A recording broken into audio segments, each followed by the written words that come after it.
जिन 7 अधिकारियों के बयानों के आधार पर एसआईटी ने मोदी को क्लीन चिट दी थी, उन 7 अधिकारियों में से 3 अधिकारियों को मोदी ने रिटायरमेंट के बाद नौकरियां भी दी। गुजरात के डीजीपी के चक्रवर्ती ने कहा कि उस मीटिंग में चीफ मिनिस्टर मोदी ने कहा था कि दंगों के दौरान पुलिस हिंदू और मुसलमान दोनों के खिलाफ एक एक करके कार्रवाई करती है, लेकिन इस बार ऐसा ना करे। Assistant intelligence officer Karan Singh Pant ने कहा कि गुजरात दंगों की जांच करने वाली एसआईटी ने मुझे डराया धमकाया ताकि मैं आईपीएस संजीव भट्ट के खिलाफ बयान दर्ज करवा दूं। संजीव भट्ट एसआईटी अपनी रिपोर्ट में कहती है कि जॉइंट कमिश्नर एमके टंडन, जिनके क्षेत्र में 200 मुस्लिम्स की हत्याएं हुई, वे जानबूझकर अपनी ड्यूटी न निभाने के दोषी पाए गए। इसके बावजूद उन्हें पनिश करने के बजाय गुजरात सरकार के द्वारा उन्हें एडीजीपी जैसी बड़ी पोस्ट के लिए प्रमोट किया जाता है। पुलिस अधिकारियों और पॉलिटिकल क्लास में इस मीटिंग के बारे में गोधरा कांड के 1 हफ्ते के अंदर ही पता चल चुका था। सब जानते थे कि गोधरा कांड की रात करीब 10 बजे सीएम आवास पर यानी मोदी के निवास पर इस तरह की एक मीटिंग हुई है, जो मोदी को जेल पहुंचाना चाहता था, जिसने मोदी पर दंगे करवाने के आरोप लगाए। गुजरात पुलिस के सम्मानित अधिकारी को उम्र कैद की सजा, नाम संजीव भट्ट। गुजरात की कोर्ट ने पूर्व आईपीएस संजीव भट्ट को ड्रग प्लांटिंग केस में दोषी ठहरा दिया है। Sanjeev Bhatt has been a prime witness in the Gujarat riots case, alleging that the chief minister was directly involved in orchestrating the riots.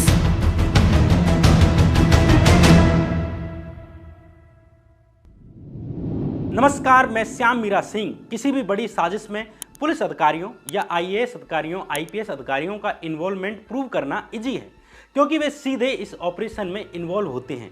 लेकिन उन नेताओं का हाथ प्रूव करना मुश्किल होता है जो उन अधिकारियों को आदेश देते हैं, क्योंकि नेता इन मामलों में बड़े चालाक होते हैं। संवेदनशील मामलों में वे अपने लिखित आदेश नहीं देते, बल्कि वे अपने जूनियर्स के माध्यम से इनडायरेक्टली मैसेजिंग करवाते हैं।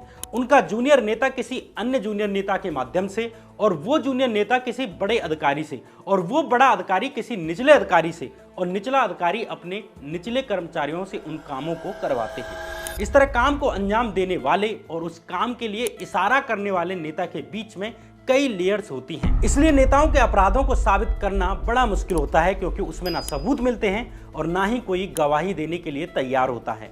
गुजरात दंगों के बाद की जांच इसी तरह से देखी जानी चाहिए। गुजरात दंगों की जांच करने वाली एसआईटी ने अपनी जांच रिपोर्ट में गुजरात के आईपीएस संजीव भट्ट द्वारा नरेंद्र मोदी पर लगाए गए आरोपों को भी नकार दिया। संजीव भट्ट ने एसआईटी और सुप्रीम कोर्ट के आगे गवाही दी थी कि 27 फरवरी 2002 में हुए गोधरा कांड की रात ही मुख्यमंत्री नरेंद्र मोदी ने एक स्पेशल मीटिंग बुलाई थी और अधिकारियों को आदेश दिया था कि वे हिंदुओं के गुस्से के बीच में ना आएं, हिंदुओं को अपना गुस्सा निकालने दें। लेकिन एसआईटी ने 2012 की अपनी क्लोजर रिपोर्ट में कहा कि आईपीएस संजीव भट्ट इस मीटिंग में आए ही नहीं थे और न मुख्यमंत्री ने ऐसा कोई आदेश दिया था। ये कहते हुए एसआईटी ने गुजरात दंगों की साजिश में नरेंद्र मोदी की भूमिका के आरोपों को लेकर क्लीन चिट दे दी। साल 2002 में जब गुजरात में दंगे हुए, उस वक्त संजीव भट्ट राज्य की इंटेलिजेंस ब्यूरो में डिप्टी कमिश्नर के पद पर तैनात थे। संजीव भट्ट पर राज्य की internal security, border and coastal security और मुख्य जगहों की सुरक्षा की जिम्मेदारी थी। गुजरात दंगों में नरेंद्र मोदी की भूमिका को लेकर एकमात्र गवाही के रूप में सिर्फ आईपीएस संजीव भट्ट के बयान हैं, और वो मीटिंग है जिसमें होने का दावा आईपीएस संजीव भट्ट ने किया। इसलिए भविष्य में भी अगर कभी गुजरात दंगों में मोदी के रोल की बात हुई तो वो संजीव भट्ट की ही गवाही होगी, जो नरेंद्र मोदी के लिए मुश्किलें कर सकती हैं। संजीव भट्ट की गवाही हटाने के बाद ऐसे कोई सबूत नहीं होते जो नरेंद्र मोदी की गुजरात दंगों में भूमिका को साबित कर सके। इससे अंदाजा लगाया जा सकता है कि संजीव भट्ट की गवाही कितनी अधिक महत्वपूर्ण है। वैसे में पहला सवाल उठता है कि क्या वाकई में गुजरात दंगों से ठीक पहले नरेंद्र मोदी ने अधिकारियों के साथ ऐसी मीटिंग की थी या नहीं। दूसरा सवाल उठता है कि क्या संजीव भट्ट झूठ बोल रहे हैं। क्या संजीव भट्ट इस मीटिंग में शामिल होने के पक्ष में और भी सबूत देते हैं। क्या एसआईटी ने नरेंद्र मोदी को क्लीन चिट देने के लिए जानबूझकर कुछ सबूतों को इग्नोर तो नहीं किया। इन तमाम सवालों के जवाब जानने की कोशिश करेंगे इस वीडियो में, लेकिन आगे की कहानी को जानने से पहले आपको एक सूचना देनी है।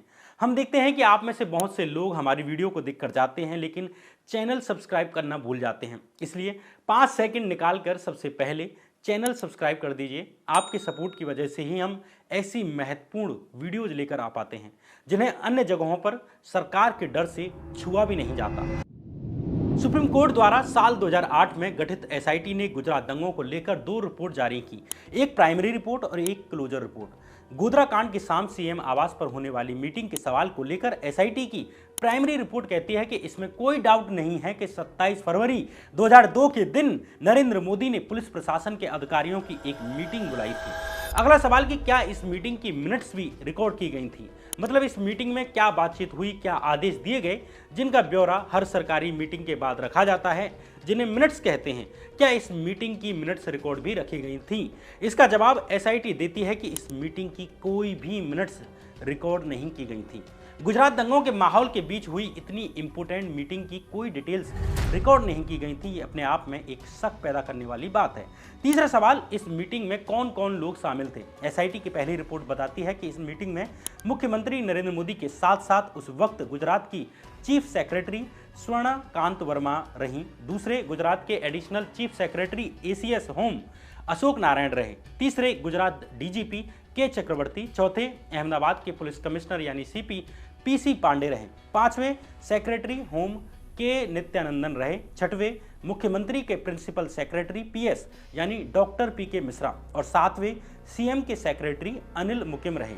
लेकिन एसआईटी की फाइनल रिपोर्ट कहती है कि इन लोगों के अलावा इसमें गुजरात के additional secretary law and order Prakash S Saha भी मौजूद रहे थे। संजीव भट्ट के इस मीटिंग में शामिल न होने के लिए एसआईटी अन्य अधिकारियों के बयान का रेफरेंस देती है। एसआईटी की प्राइमरी रिपोर्ट के अनुसार गुजरात की चीफ सेक्रेटरी स्वर्णकांत वर्मा ने कहा कि मुझे याद नहीं है कि सीएम ने ऐसे इंस्ट्रक्शंस दिए थे कि नहीं दिए थे कि हिंदुओं के गुस्से के बीच में ना आए। चूंकि ये मीटिंग 2002 में हुई थी और एसआईटी इसकी जांच 2008 के बाद कर रही थी, इसलिए स्वर्णकांत वर्मा ने मेमोरी लॉस यानी मेमोरी भूल जाने की दलील दी। यहाँ ये बताना जरूरी है कि स्वर्णकांत वर्मा ने इस मीटिंग में संजीव भट्ट के शामिल होने और ना होने पर क्या कहा, ये जानकारी एसआईटी ने अपनी रिपोर्ट में नहीं दी। स्वर्णकांत वर्मा की तरह ही additional chief secretary ACS home Ashok Narayan ने भी एसआईटी से कहा कि चीफ मिनिस्टर ने ऐसा कुछ कहा था या नहीं, उन्हें याद नहीं है। उन्हें यह भी याद नहीं है कि सेक्रेटरी होम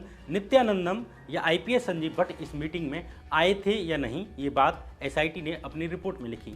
वहीं सेक्रेटरी होम के नित्यानंदन, जिनके बारे में चीफ सेक्रेटरी स्वर्णकांत वर्मा ने कहा था कि उन्हें याद नहीं कि नित्यानंदम इस मीटिंग में शामिल हुए थे या नहीं हुए थे, उन के नित्यानंदन ने एसआईटी से कहा कि संजीव भट्ट इस मीटिंग में नहीं आए थे। अहमदाबाद के police commissioner CP PC Pandey ने भी एसआईटी को कहा कि हिंदुओं के गुस्से के बीच में आने की बात सीएम ने नहीं की थी। हालांकि संजीव भट्ट इस मीटिंग में शामिल थे कि नहीं, इसे लेकर भी पीसी पांडे ने क्या कहा, ये रेफरेंस एसआईटी की रिपोर्ट में नहीं मिलता। यहाँ दिलचस्प बात ये रही कि जब एसआईटी ने सीएम के सेक्रेटरी अनिल मुकिम से इस मीटिंग के बारे में पूछा तो उन्होंने इस मीटिंग को अटेंड करने की बात से इनकार कर दिया, जबकि मीटिंग में शामिल हुए अन्य लोगों ने उनका नाम कंफर्म किया था कि वे मीटिंग में आए थे। कुल मिलाकर किसी भी मेंबर ने यह कबूल नहीं किया कि हाँ संजीव भट्ट इस मीटिंग में आए थे, और इन 7 अधिकारियों में से किसी ने भी ये भी नहीं कहा कि हाँ मोदी ने ऐसा कुछ निर्देश दिया था। इस तरह एसआईटी ने संजीव भट्ट के आरोपों को डिस्क्रेडिट कर दिया और नरेंद्र मोदी को क्लीन चिट दे दी कि उनके खिलाफ कोई सबूत नहीं है। लेकिन इस कहानी में अभी बहुत मोड़ आने थे। ये ऐसे साफ और सीधी दिखने वाली जो नजर आती है वैसी कहानी नहीं है। आईपीएस संजीव भट्ट के अलावा आईपीएस आरबी श्री कुमार ने भी इस मीटिंग का जिक्र किया था। आईपीएस आरबी श्री कुमार गुजरात दंगों के वक्त additional director general of police थे। गुजरात दंगों की जांच करने वाले गुजरात सरकार द्वारा गठित नानावती आयोग के सामने श्री कुमार ने एक एफिडेविट दिया था। इस एफिडेविट में आरबी श्री कुमार ने कहा कि मेरे और डीजीपी के चक्रवर्ती के बीच हुई बातचीत में चक्रवर्ती ने कहा था कि उस मीटिंग में चीफ मिनिस्टर मोदी ने कहा था कि दंगों के दौरान पुलिस हिंदू और मुसलमान दोनों के खिलाफ एक एक करके कार्रवाई करती है, लेकिन इस बार ऐसा ना करे, हिंदुओं को उनका गुस्सा निकालने दें। आईपीएस श्री कुमार के एफिडेविट के अनुसार चक्रवर्ती ने आगे कहा कि मीटिंग में मौजूद किसी ने भी, मतलब अहमदाबाद के कमिश्नर पीसी पांडे और एसीएस होम अशोक नारायण में से किसी ने भी इस पर ऑब्जेक्शन नहीं उठाया। आईपीएस श्री कुमार के अनुसार चक्रवर्ती ये महसूस कर रहे थे कि मुख्यमंत्री का ये स्टैंड पुलिस अधिकारियों के द्वारा दंगाइयों के खिलाफ एक्शन लेने में एक बड़ी बाधा थी। श्री कुमार के इस एफिडेविट पर एसआईटी ने अपनी रिपोर्ट में कहा कि डीजीपी के चक्रवर्ती ने एसआईटी को कहा कि उन्होंने श्री कुमार को ऐसा कुछ भी नहीं कहा कि मुख्यमंत्री ने हिंदुओं का गुस्सा निकालने के लिए कहा था। इस तरह एसआईटी ने संजीव भट्ट की गवाही के साथ साथ एडीजी श्री कुमार के भी बयान को बेसलेस साबित कर दिया। लेकिन क्या वाकई में संजीव भट्ट की गवाही में सच्चाई नहीं थी? क्या वाकई में आईपीएस श्री कुमार की गवाही में भी सच्चाई नहीं थी?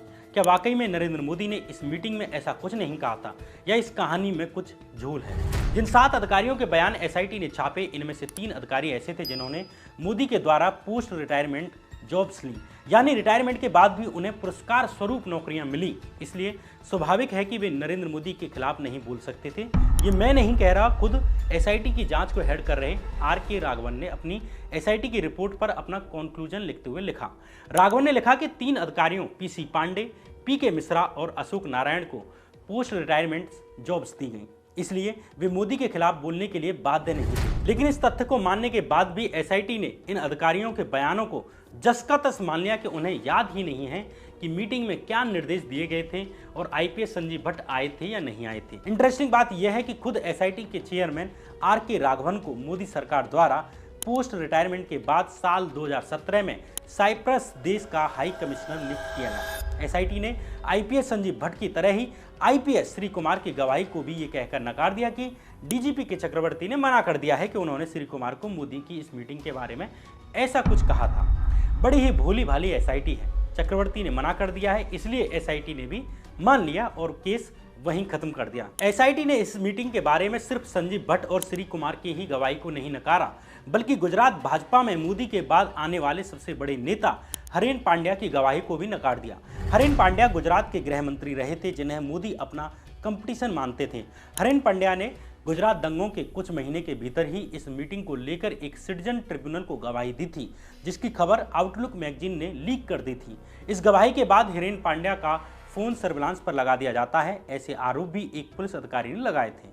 साल 2003 में ही हरेन पांड्या की रहस्यमयी तरीके से हत्या कर दी जाती है। हरेन पांड्या की रहस्यमयी हत्या को लेकर मैंने एक स्पेशल वीडियो भी बनाई है। अगर आपने अभी तक वो वीडियो नहीं देखी है तो आपको देखनी चाहिए। लिंक कमेंट बॉक्स में या डिस्क्रिप्शन बॉक्स में मिल जाएगी। जहां संजीव भट्ट ने 2011 में गवाही दी थी, वहीं श्री कुमार ने 2005 में दी थी और वहीं हरेन पांड्या ने 2002 में ही ये गवाही दे दी थी कि एक मीटिंग हुई है।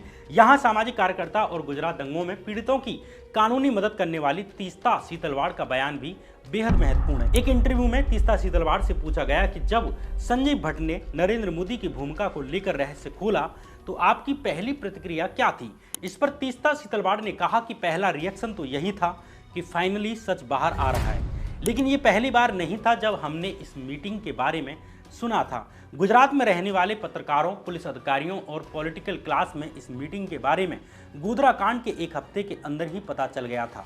सब जानते थे कि इस तरह की एक मीटिंग हुई है। मैंने इस मीटिंग के बारे में अपने मैगजीन कम्युनलिज्म कम्बैट में भी लिखा था। संजीव भट्ट आईपीएस श्री कुमार से लेकर भाजपा नेता हरेन पांड्या और तीस्ता सीतलवाड़ के बयानों से स्पष्ट होता है कि गुजरात में टॉप लेवल के लोगों को इस मीटिंग और इसमें दिए गए निर्देशों के बारे में पहले से पता था।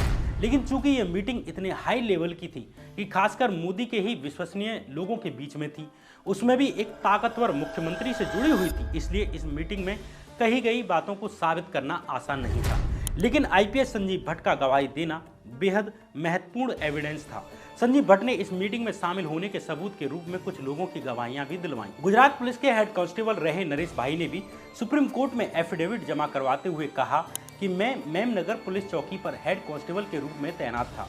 सुबह के करीब 9:30 पर ही मैं अन्य दिनों की तरह ही मेमनगर चौकी पहुंच गया। दंगों के माहौल की वजह से मैं रात 12 बजे तक चौकी पर रहा। संजीव भट्ट का घर मेमनगर चौकी से मात्र 200 मीटर दूर है। रात करीब 9:30 बजे और 10 बजे के बीच मुझे स्टेट कंट्रोल रूम की तरफ से कॉल आया कि डीजीपी जानना चाहते हैं कि संजीव भट्ट गांधीनगर में होने वाली मीटिंग में शामिल होने के लिए निकले हैं कि नहीं। स्टेट कंट्रोल रूम ने मुझसे कहा कि संजीव भट्ट का फ़ोन नहीं मिल रहा और उनके घर का नंबर भी लगातार बिजी जा रहा है। स्टेट कंट्रोल रूम के निर्देश के बाद मैं तुरंत ही संजीव भट्ट के घर गया, लेकिन मुझे पता चला कि वे 10 मिनट पहले ही मीटिंग के लिए निकल गए।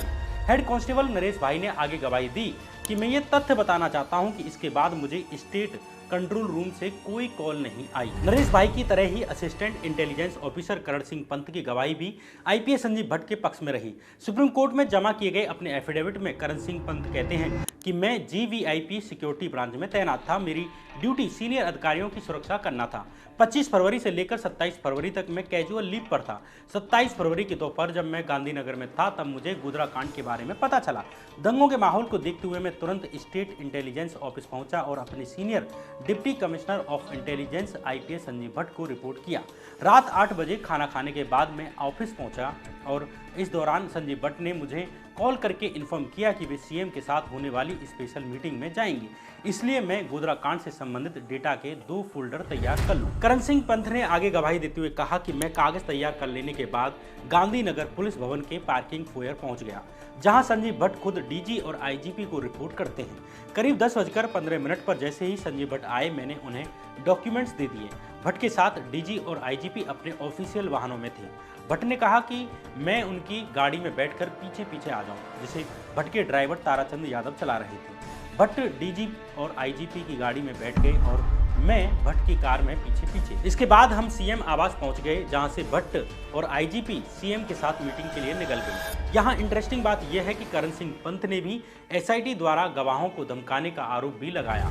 करण सिंह पंत के अनुसार 5 अप्रैल 2011 को मुझे एसआईटी द्वारा स्टेटमेंट देने के लिए बुलाया गया, जहां मुझ पर प्रेशर बनाया गया और इंटिमिडेट किया गया ताकि मैं उनकी स्टोरी के हिसाब का बयान दर्ज करा दूं, यानी आईपीएस संजीव भट्ट के खिलाफ बयान दर्ज कराऊं। जहां अब आईपीएस संजीव भट्ट के ड्राइवर ताराचंद यादव का बयान भी इंपोर्टेंट हो जाता है।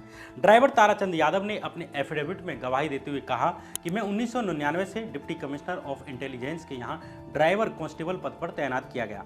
27 फरवरी 2002 के दिन मैं संजीव भट्ट के साथ अहमदाबाद और गांधीनगर के अलग अलग हिस्सों में गया। रात 9:30 बजे मुझे संजीव भट्ट का फोन आया कि सीएम के यहाँ एक स्पेशल मीटिंग में जाना है। इसके बाद हम करीब 10:20 पर सीएम आवास पहुंचे। Assistant intelligence officer Karan Singh Pant की तरह ही ड्राइवर कांस्टेबल ताराचंद यादव ने भी एसआईटी की टीम पर दबाव बनाने का आरोप लगाया और अपनी स्टोरी के हिसाब से बयान देने के आरोप लगाए। इस केस से जुड़े एमिकस क्यूरी ने भी एसआईटी की इस रिपोर्ट के कंक्लूजन पर सवाल उठाते हुए कहा कि प्रथम दृष्टया ही नरेंद्र मोदी पर मुकदमा बनता है। भट्ट और अन्य लोग सच बोल रहे हैं या गलत बोल रहे हैं, ये बात केवल ट्रायल के दौरान गवाहों के एग्जामिनेशन और क्रॉस एग्जामिनेशन से ही पता चल सकती थी। दरअसल एमिकस क्यूरी कोर्ट केस से जुड़ा एक निष्पक्ष आदमी होता है जो दोनों पक्ष में से किसी का भी पक्ष नहीं लेता और कोर्ट की मदद करने के लिए होता है। एमिकस क्यूरी की बातें इसलिए भी जरूरी मालूम पड़ती हैं क्योंकि खुद एसआईटी ने पाया कि बड़े पुलिस अधिकारी दंगों के वक्त निष्क्रिय पाए गए थे। वैसे में ये तो पता चलना ही चाहिए कि इन बड़े अधिकारियों को निष्क्रिय रहने का आदेश कहां से आ रहा था। वे किसकी प्रेरणा से दंगाइयों से पीड़ितों को नहीं बचा रहे थे? क्यों उन्होंने पुलिस धर्म नहीं निभाया? खुद एसआईटी की रिपोर्ट कहती है कि अहमदाबाद के joint commissioner of police MK. Tandon, जिनके क्षेत्र में 200 मुस्लिम्स की हत्याएं हुई, वे जानबूझकर अपनी ड्यूटी न निभाने के दोषी पाए गए। कमाल की बात यह रही कि इसके बावजूद उन्हें पनिश करने के बजाय उन्हें गुजरात सरकार के द्वारा एडीजीपी जैसी बड़ी पोस्ट के लिए प्रमोट किया गया। एम.के. टंडन के जूनियर डीसीपी पीबी गोंडिया भी बेगुनाह मुस्लिमों के नरसंहार होने देने के दोषी पाए गए। बावजूद इसके उनके ऊपर एक्शन लेने के बजाय उन्हें प्रमोट करके सिविल डिफेंस विभाग के जॉइंट डायरेक्टर बना दिए जाते हैं।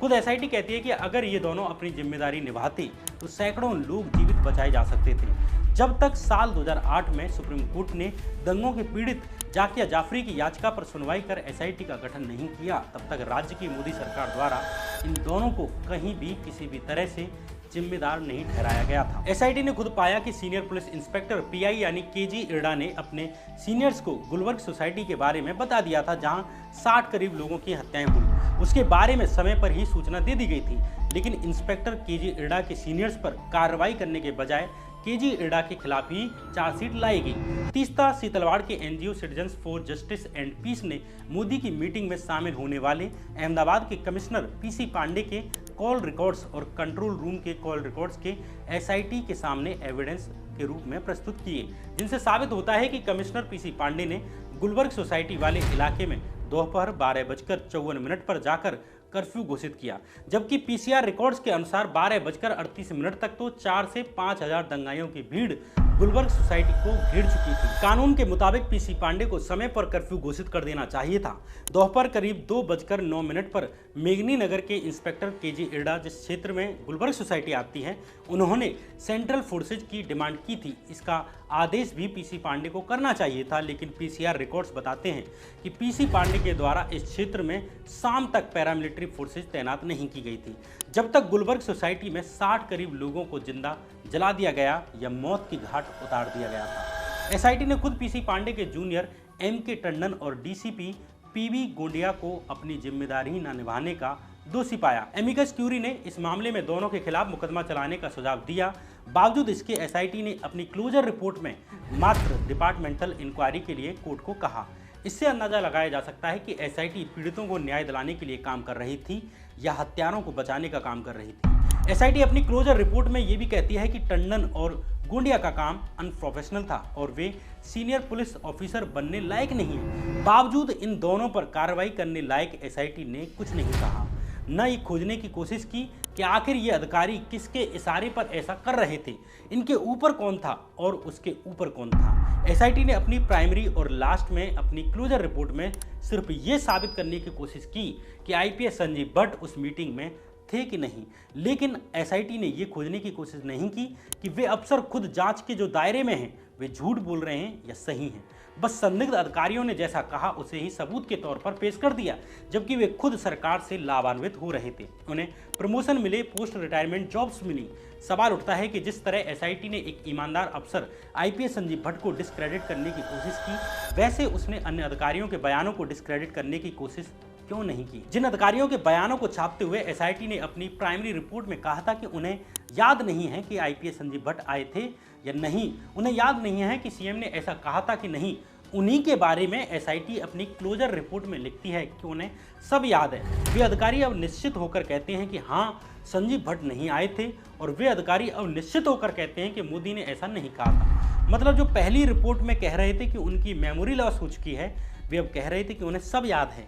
एसआईटी की प्राइमरी और सेकेंडरी रिपोर्ट आपस में ही कॉन्ट्राडिक्ट करती है। एसआईटी ने अपनी ईमानदारी पर तब और शक करने की जगह छोड़ दी जब उसने अपनी क्लोजर रिपोर्ट में कहा कि अगर ये आरोप सही भी हों, तब भी 4 दीवारी के कमरे में कहे गए ऐसे शब्द कोई अपराध के बराबर नहीं है। जांच एजेंसी एसआईटी के द्वारा कहे गए इन शब्दों के बाद कहने को कुछ बचता नहीं है। सीएम और प्रधानमंत्री जैसे बड़े पदों पर बैठे लोगों की आंख के इशारे पर भी इस मुल्क के हजारों लोगों की जान जाने के लिए काफ़ी है और उन्हें साबित करना मुश्किल होता है। वैसे में एक आईपीएस द्वारा दी गई गवाही के बाद भी अगर एसआईटी ऐसा सोचती है कि 4 दीवारी में कहे गए सीएम का स्टेटमेंट अपराध नहीं है, फिर इस केस में साबित करने के लिए कुछ नहीं बचता। एसआईटी की क्लोजर रिपोर्ट में नरेंद्र मोदी को क्लीन चिट दे दी गई। बाद में सुप्रीम कोर्ट में भी एसआईटी की ये रिपोर्ट नरेंद्र मोदी को गुजरात दंगों में क्लीन चिट देने का आधार बनती है। सवाल यह है कि बाद में उन संजीव भट्ट का क्या हुआ। उन संजीव भट्ट के पुराने केस निकाल लिए गए, उन्हें जेल में डाल दिया गया। आईपीएस संजीव भट्ट साल 2018 से ही जेल में उम्र कैद की सजा काट रहे हैं। वे कब बाहर निकल पाएंगे, इसकी उम्मीद दूर दूर तक नजर नहीं आती। संजीव भट्ट को एक मामले में उम्र कैद की सजा सुनाई गई और एक दूसरे मामले में अलग से 20 साल की सजा सुनाई गई है। ऐसे लगता है कि संजीव भट्ट अब शायद ही जेल से बाहर आ सके। कम से कम इस नरेंद्र मोदी जब तक पीएम हैं या जब तक केंद्र और राज्य में भाजपा की सरकार है, तब तक संजीव भट्ट की बेगुनाही शायद ही साबित हो। जब तक संजीव भट्ट ने सुप्रीम कोर्ट में साल 2011 में गवाही नहीं दी थी, तब तक उन पर इनमें से कोई केस नहीं चल रहा था। ये सब केस 10, 12 साल पहले ही खुद गुजरात सरकार के द्वारा बंद किए गए थे और संजीव भट्ट को क्लीन चिट मिली थी। लेकिन आज मोदी को क्लीन चिट मिली हुई है और संजीव भट्ट जेल में है। बहरहाल संजीव भट्ट से जुड़े इन दोनों केसों को लेकर मैंने 3 वीडियो अलग से बनाई हैं। इसके अलावा गुजरात दंगों की जांच और गुजरात दंगों को लेकर मैंने एक बड़ी सीरीज बनाई है। कई वीडियो हैं जिसे आप मेरे चैनल पर खोज कर देख सकते हैं। लिंक कमेंट बॉक्स में और डिस्क्रिप्शन बॉक्स में मिल जाएगी। चैनल को सब्सक्राइब करके जाएंगे, ऐसी उम्मीद कर रहा हूँ। वीडियो को लाइक करके और शेयर करके आप सपोर्ट कर सकते हैं। मुझे इस बात का पूरा यकीन है कि आप ऐसा करेंगे। बने रहिए तब तक इस चैनल पर। नमस्कार।